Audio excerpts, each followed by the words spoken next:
Welcome to the Daily Vibecasting. We're jumping straight into what's buzzing across X today, pulling out the most important insights and surprising facts.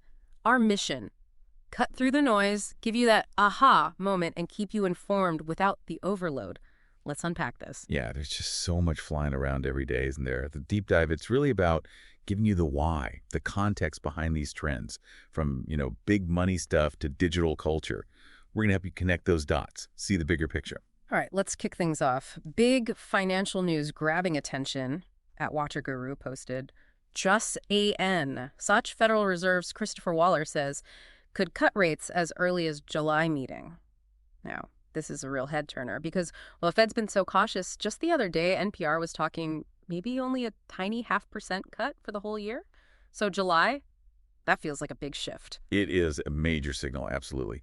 And the key thing here, a shift this sudden probably means one of two things. Either they have brand new economic data we haven't seen, or, well, they're caving to market pressure they won't admit to. Right. Remember, we've got these background worries, Middle East tensions, those Trump-era tariffs, possibly pushing inflation up, and, studies have warned again and again, cut rates too early, especially with supply issues like tariffs still around, and you could make inflation way worse. So while they're saying this now, it suggests maybe they're seeing something shift significantly or feeling the heat. Exactly. Something's changed, whether it's the data or the pressure. It's a big question mark. Okay, wow. Lots to watch there on the economy. Now let's pivot completely. Something kind of baffling from the grocery aisle.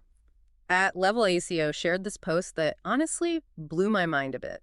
Nestlé's Nesquik chocolate sugar balls cereal gets a Nutri-Score of EA, the most healthy scoring food you can eat according to EU Commission, plus at WHO. AA for chocolate sugar balls. How does a cereal that's like up to a third sugar get labeled most healthy? Right. It sounds crazy. But this really highlights a flaw, or maybe a feature, depending on how you look at it, in systems like Nutri-Score. That A score. It's likely because it's comparing Nesquik only to other things in its category, like other breakfast cereals. So it's not saying it's healthy overall, just healthier than maybe other sugary cereals. Precisely. It's not comparing it to, say, an apple. And top medical journals, even the EU's own Food Safety Authority, have pointed out this oversimplification.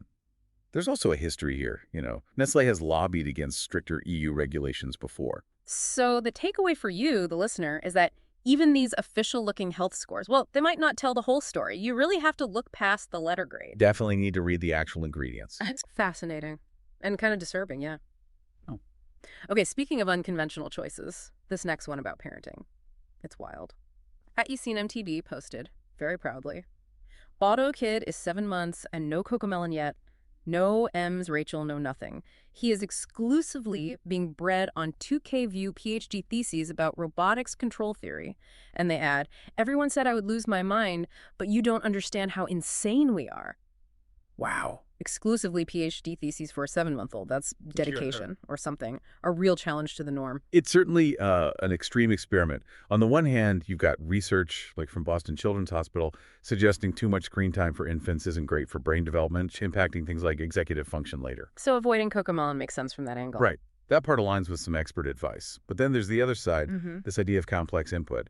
Theoretically, exposing a brain, even a young one, to complex problem solving could maybe enhance neuroplasticity of the brain's adaptability. Exactly.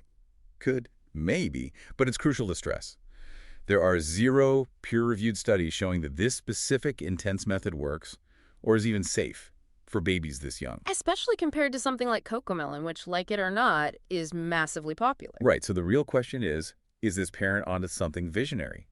Or is it just an extreme, untested gamble? Only time will tell on that one, I guess. Okay, let's shift gears again. Tech world, AI. Huge news here. At NS123ABC dropped this. Breaking! Mira Murati's Thinking Machines Lab raised $2 billion at $10 billion valuation. $2 billion. They're calling it the largest seed round in Silicon Valley history. And Murati, of course, co-led ChatGPT, GPT-4 at OpenAI. Big name. It's a staggering amount of money, a huge bet, especially as you noted for a seed round. The key insight here is really the tension, isn't it? Massive valuation, huge expectations, but no concrete product yet that we know of. Right, that's the gamble. Yeah, and history has some warnings. We've seen AI hype cycles before, Companies getting sky-high valuations in the 90s. Even the original Thinking Machines core eventually hit turbulence. That's true. Now, Murati's track record is obviously impressive, and the reports mention a governance structure that gives her control, which might help navigate bumps. But still, Hmm. is this a new dawn for AI innovation, or are we just seeing another potential boom and bust scenario fueled by massive investment? A multi-billion-dollar question. And sticking with AI, but maybe a more controversial side, at Imroy Lee announcing at Cluely's $15 fundraise led by at A16Z, cheat on everything. Cheat on everything. That's Yeah. quite the tagline. And Roy Lee, the founder, has this backstory of being expelled from Columbia for using AI to get tech jobs. Cluely apparently started as an interview coder. Yeah, that tagline definitely grabs you. And it throws us right into the deep end of the AI ethics debate. I mean, where do you draw the line? Innovation is one thing, but building a tool explicitly marketed to, quote, cheat on everything. It raises serious questions. Academic integrity, job applications, professional honesty. Exactly. Some experts are already pushing for things like more on-site interviews just to counteract AI assistance. So the insight here is really about that blurring line. As AI gets more powerful, how do we define the boundary between a helpful tool and something that enables unethical behavior? Where does innovation stop and responsibility kick in? A tough one. We're definitely grappling with that now. But AI isn't just these huge startups or ethical dilemmas. It's getting personal, too. Check this out from @Theo. The M4 Mac Mini is currently on sale for $465. That's one of the best computer deals I've seen in my entire life, WTF. And it's specifically mentioned its value for running AI workloads. This is super interesting. It's a great example of AI processing becoming, well, democratized, available to more people. The key insight is that stuff that used to need massive, expensive cloud servers running complex AI models is becoming practical on personal computers like a Mac Mini. How does that work? Macs aren't usually seen as AI powerhouses like machines with big NVIDIA GPUs. Right. But there's work being done. People like Alex Chima, highlighted by Andrei Karpathy, showing how Apple Silicon's unified memory architecture is actually really efficient for certain types of AI tasks, specifically inference, running models rather than training them from scratch. So less about raw compute power, more about efficient memory use. For many personal AI applications, yes, it makes devices like the M4 Mac Mini surprisingly cost-effective compared to renting cloud GPUs or buying super high-end cards. So what this means for you is that playing around with AI, developing things, or just running advanced models at home, it's suddenly much more accessible and affordable than it used to be.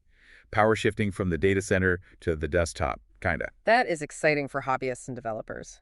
Okay, changing lanes again. Let's talk social dynamics, starting with politics. At Catered 2 shared this poster for a No Kings 2.0 protest, calling for a nationwide demonstration on July 4th, 2025.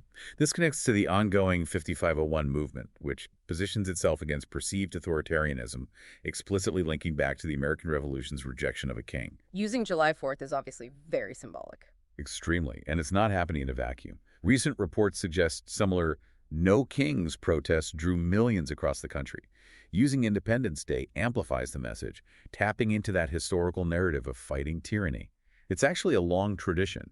July 4th being used as a platform for protest in the U.S. goes back decades, at least to the civil rights era in the 60s. So the insight is how these historical symbols and dates get constantly reinterpreted and recharged in modern political fights. Exactly. They become powerful rallying points reflecting current anxieties and divisions. Got it. And staying on the theme of power and accountability, this quote from Elon Musk, shared by @Sepidojij, stirred things up.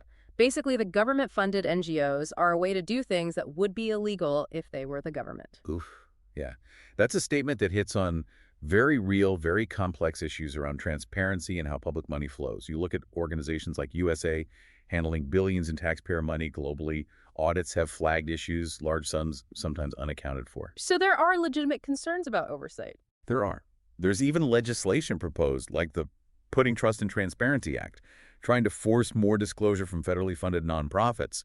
The criticism is often about funds being reallocated, maybe to politically connected groups, without the usual competitive bidding you'd expect from direct government spending.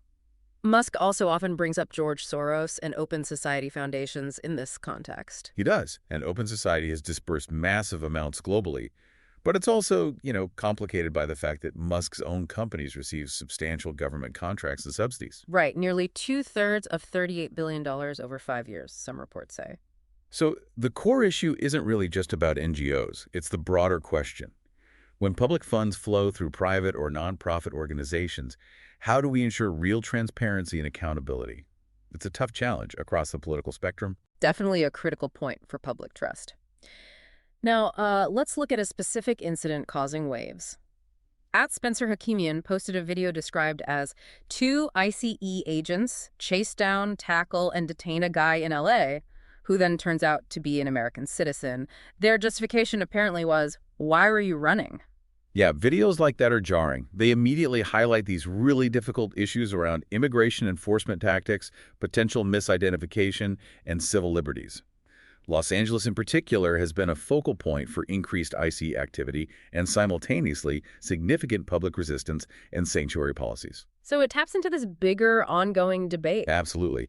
It forces you to confront questions about enforcement priorities, the potential for racial profiling, the different standards applied to citizens versus non-citizens, and whether aggressive tactics are justified or counterproductive. There's a lot of historical context and legal debate wrapped up in encounters like this. What stands out is that tension, right, between the need for enforcement and protecting everyone's rights. Exactly. How do you balance those two things on the ground in real-time encounters? It's incredibly difficult. Okay, let's lighten the mood slightly, but stick with the digital world. Fun and maybe fake. First, some pure internet joy from @ZeroXGod, who declared a video the best content to ever hit the internet.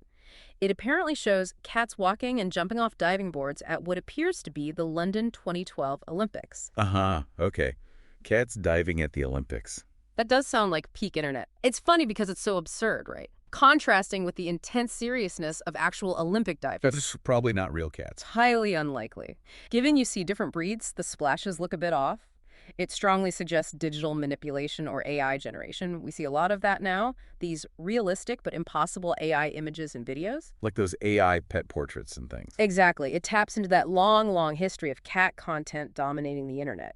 But the insight here, maybe, is how good fakes are getting. How much of what goes viral now is AI generated, and does it even matter if it's just for entertainment? That's a good question. Does it matter? Which brings us, unfortunately, to content where it does matter if it's fake. Misinformation. At James State 121 posted about a video of Donald Trump golfing. It's edited to look like he completely whiffs the ball, picks it up, pretends he hit it, and gets applause. The caption was, "Everyone around him pretending he hits the ball is the problem with our media." Right. And that video specifically has been widely debunked. It's confirmed as a doctored clip from an event back in May 2023. But it spreads anyway. It does, and it fits into a pattern, doesn't it? There's been ongoing scrutiny and sometimes mockery of Trump's golfing, his claims about his scores, the costs during his presidency, etc. So this fake video taps into that existing narrative, making it seem plausible to people inclined to believe it. And that's the danger. Exactly. The core insight isn't just about this one clip. It's about how easily manipulated content can be created and spread like wildfire on social media, especially targeting public figures. And for you, listening, it's another stark reminder of how crucial it is to be critical consumers of information online.